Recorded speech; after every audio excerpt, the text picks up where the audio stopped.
Dr Peju, clinically speaking. Anyway, this is the end of my second month here as a house officer, and I'm assisting on my first surgery. My feet hurt, my head is banging. And I know this is a weird time to say this, but I am hungry and I want to poo so bad. I mean, it's times like this that make me ask myself, why did I study medicine, huh? Why? I could have been a business consultant, a movie star, a full-time baby. Clinically speaking is very special to me. It was quite the experience. I played the lead, Peju Koka. The way the show is written, it was a lot of work to do as the lead character. You know, she has these monologues where she looks at the camera and then she's just going off and off about how she's feeling and all of that. But I was very excited about doing it because before we started filming, when Temi B reached out to me about the show and everything, I went to do an audition, I read for it, and it's like, you know what? This is perfect. I mean, you're the one we've been looking for. So it felt very tailor-made for me because I happened to be in medical school still then. I relate to Peju a lot because of that. Like, now I'm a doctor, I made it out, yay. But before, while I was still a student, yeah, I couldn't relate on certain levels. But now I can see certain things. In fact, as I was writing my final exams, I kept thinking back to this character, like, oh, so that's what that was about. Like, I can relate to her real life now a little bit more. So the show generally is very special to me. So while filming it, I had a great team. The crew was amazing. The cast was amazing. So it was just a lot of work. It was a lot of work, but it was easy to do because everybody supported me. Michael, the director, the producers, SA, Temi B, everybody was just trying to make sure the thing would go well. And I was doing a lot of work too because I had the most medical knowledge on set at that time. So there was also that angle of trying to make sure we're at least as correct as we can be. And then there's learning the lines, there's making sure you're getting into character and all of that. So it was a challenge for me as a lead. But I was very happy to do it. It was exciting. I remember just being happy to like go to work every day and do what I had to do. The character is a bit weird, but there's still a fine line. There's still a demarcation between Peju and Gbemi because yeah, we have many intersecting parts, but at the end of the day, she's still a bit, and she's a bit of an oddball.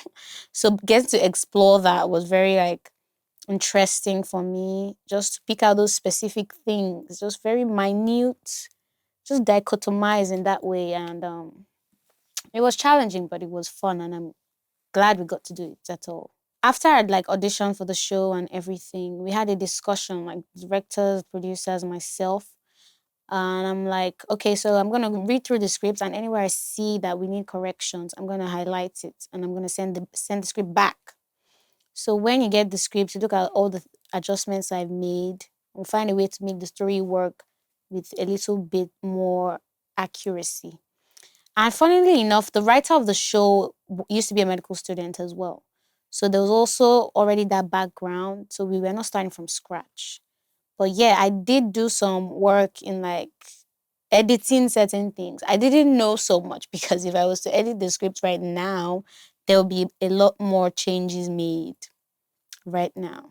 But as at that time, yeah, like we tried to do that together because we're not just trying to make a show, because we're not trying to insult the medical profession. We're just trying to entertain to the best of our ability. Interestingly enough, when I was at the audition, when I got the side, I read through it and then I looked up at the producer and I'm like, have you seen Fleabag? And she just goes, oh my God, yes, I've seen Fleabag. I'm like, oh my gosh, I love Fleabag. So the thing about Fleabag is it's a show, and in this show, she does a lot of like breaking the fourth wall. She looks at the camera a lot while she's talking, like in between scenes. It's very awkward and it jumps out at you. So immediately I said that, Temi B just goes, this is why she's perfect for the role, guys. I'm like, I know, I know. So yes, I was very attracted to that fact. The fact that I don't think we've done anything like that in Nollywood before. So it just seemed very meant to be, you know what I mean? I know that some people actually really liked the show, meanwhile, some people did not care for it. And I've just learned that not everybody's gonna like what you're doing, usually initially. Maybe with time they might see it and like, oh, they were onto something at that time. I love nurses so much. I never forget a good nurse. And there was some controversy around certain parts of the show with nurses. Like nurses were not having it. But when the whole thing came out, they were a bit more pacified. So I love nurses. I love them all. I'm sorry to nurses that feel a bit misrepresented on this show. But that's definitely not what we're going for. We're just, it's still entertainment first at the end of the day. So I want everybody to be happy and smile. Eso is amazing. He's literally one of my favorite actors ever. And he's stunning. Beautiful man. I always tease him like, wow, you look beautiful. And he's really talented. He makes it easy. He's funny.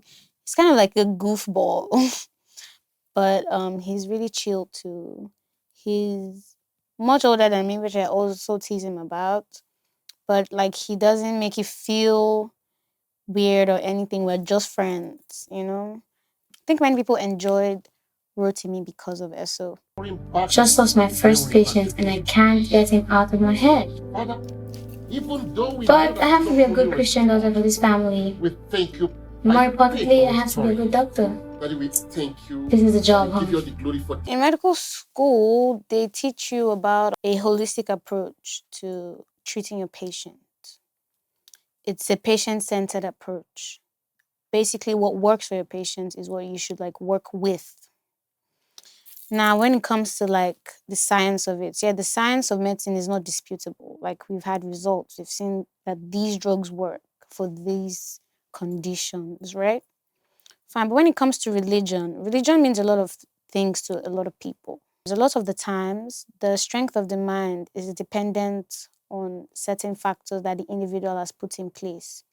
One of those factors most of the time for Nigerians is religion. Religion is a very important part of the psyche, of the mind of the average Nigerian.